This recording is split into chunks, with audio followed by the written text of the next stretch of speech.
வாழ்வில் வார்த்தை ஊழியங்கள் வழங்கும் இன்றைக்கான இறை வார்த்தை. இயேசு கிறிஸ்துவின் இணையற்ற நாமத்தில் மகிழ்ச்சியோடு உங்களை வாழ்த்துகிறேன். இந்த நாளிலும் கர்த்தர் உங்களை ஆசீர்வதிப்பாராக. நம் மனித வாழ்க்கையிலே நண்பர்கள் நமக்கு கிடைத்த அரிதான பொக்கிஷங்கள். நல்ல நண்பர்களை பெற்றவர்கள் உண்மையிலேயே பாக்கியசாலிகள். மனம் திறந்து நம்பிக்கையோடு பயமின்றி எதையும் பேச பகிர்ந்து கொள்ள கிடைத்தவர்கள்தான் நண்பர்கள். உண்மையான நண்பர்கள் நமக்காக தியாகம் செய்பவர்கள், உதவி செய்பவர்கள், நம் முன்னேற்றங்களை கண்டு சந்தோஷமடைவார்கள். இயேசு கிறிஸ்து தம்முடைய சீஷர்களை பார்த்து, நான் உங்களை என்னுடைய சிநேகிதர் என்றேன் என கூறுகிறார். இயேசு கிறிஸ்து நம்மை பக்தர்களாகவோ ஊழியக்காரர்களாகவோ அல்லது வேலைக்காரர்களாகவோ பார்க்காமல் நண்பர் என்ற உறவில் நம்மோடு நெருக்கமாகவே இருக்க விரும்புகிறார். இந்த சத்தியத்தில் 2 காரியங்களை நாம் உணர்ந்து கொள்ள முடியும்.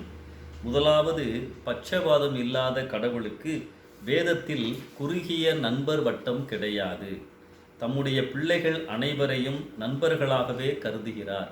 இந்த நட்பு அவர் பூமியில் வாழ்ந்த நாட்களில் அவரோடு நெருக்கமாயிருந்த சீஷர்களுக்கு மாத்திரமல்ல, அவர் பரம் ஏறிய பின் வந்த பரிசுத்த ஆவியானவர் மூலம் நம் யாவருக்கும் கிடைத்த உரிய ஸ்லாக்கியம்.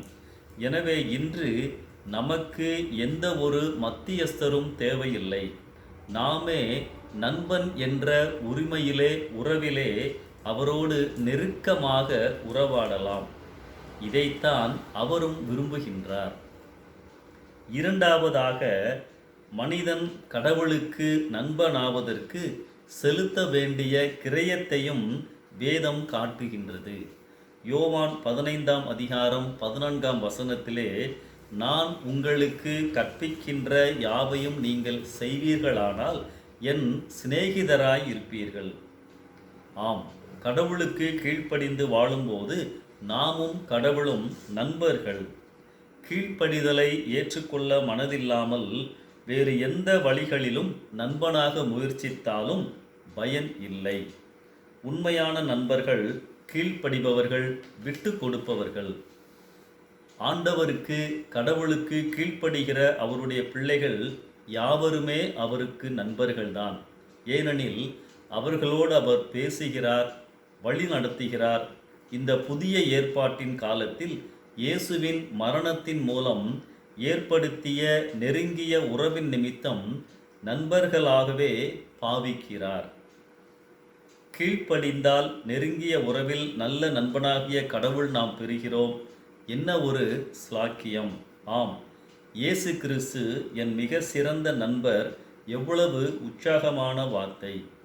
இந்த நல்ல உறவிலே வளருவோம், நிலைத்திருப்போம். இந்த சிந்தனையோடு இந்த நாளை ஆரம்பிப்போம்.